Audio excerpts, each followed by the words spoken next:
అల్లు అర్జున్ మరియు mega family మధ్య నడుస్తున్న అంతర్గత పోరు నిన్న మొన్నటి వరకు సోషల్ మీడియా వరకే పరిమితంగా ఉండేది. కానీ ఇప్పుడు ఏకంగా ఇరు పక్షాలకు చెందిన పెద్దలు ఒకరిపై ఒకరు విమర్శలు చేసుకోవడం సంచలనంగా మారింది. మొన్న అల్లు అర్జున్ మావయ్య చంద్రశేఖర్ రెడ్డి జరుగుతున్న ఈ గొడవలపై మాట్లాడుతూ పుష్ప చిత్రంపై పవన్ కళ్యాణ్ అలా మాట్లాడడం సరికాదు, ఆయన దీనిపై స్పందించి వివరణ ఇవ్వాలి, అప్పుడే ఈ గొడవలు ఆగుతాయి అంటూ ఒక మీడియాకి ఇచ్చిన ఇంటర్వ్యూలో మాట్లాడిన మాటలు ఇప్పుడు సోషల్ మీడియాలో పెనుదుమారం రేపింది.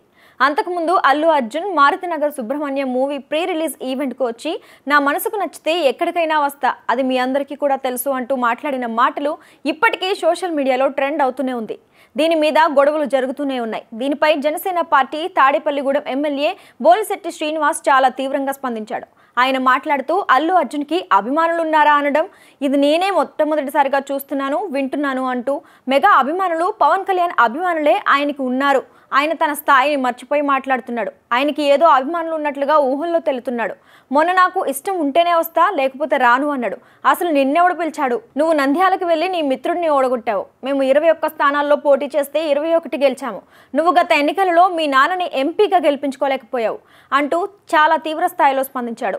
ఈ మాటలు ఇప్పుడు సోషల్ మీడియాలో పెనుదుమారం రేపుతున్నాయి. ఎమ్మెల్యే స్థాయి వ్యక్తి ఈ రేంజ్ కమెంట్స్ చేశాడంటే చిరంజీవి, పవన్ కళ్యాణ్ వంటి వారు కూడా అల్లు అర్జున్ పై ఇదే స్థాయి కోపంతో ఉన్నారా అనే అనుమానాలు కూడా ఇప్పుడు అభిమానులు నెలకొన్నాయి. ఇక ఈ గొడవ ఎక్కడో ఒక చోట ఆగుతుంది అనుకుంటే రోజు రోజుకి పెరుగుతూ పోతుంది. ఒకటైతే నిజం, అల్లు అర్జున్ కి బయట చాలా తీవ్రంగా నెగిటివిటీ పెరిగింది. అల్లు అర్జున్ కి టీడీపీలో కూడా జేసీ అస్మిత్ రెడ్డి అనే స్నేహితుడు ఉన్నాడు. ఆయన కూడా అల్లు అర్జున్ కి శిల్పారవి లాంటి స్నేహితుడే. కానీ ఇప్పటి వరకు అతని గురించి కనీసం ఒక్క ట్వీట్ కూడా వేయలేదు. శిల్పారవికి 2019 ఎన్నికలలో ట్వీట్ ద్వారా శుభాకాంక్షలు కూడా తెలిపాడు. ఈ ఎన్నికలలో నేరుగా నంద్యాలకు వెళ్లి మరి తన సపోర్ట్ ని తెలిపాడు. ఇది కావాలని చేసిందే కాక మరేంటి అని అభిమానులు అల్లు అర్జున్ ని నిలదీస్తున్నారు. సుప్రీంకోర్టు మాజీ జస్టిస్ ఎన్వి రమణ తిరుమల శ్రీవారిని దర్శించుకున్నారు. రంగనాయకుల మండపంలో వేద పండితుల మంత్రోచ్చరణలతో ఆశీస్సులు అందుకున్నారు. తిరుమల అధికారులు ఎన్వి రమణ కుటుంబానికి శ్రీవారి దర్శనం కోసం ప్రత్యేక ఏర్పాట్లు చేశారు.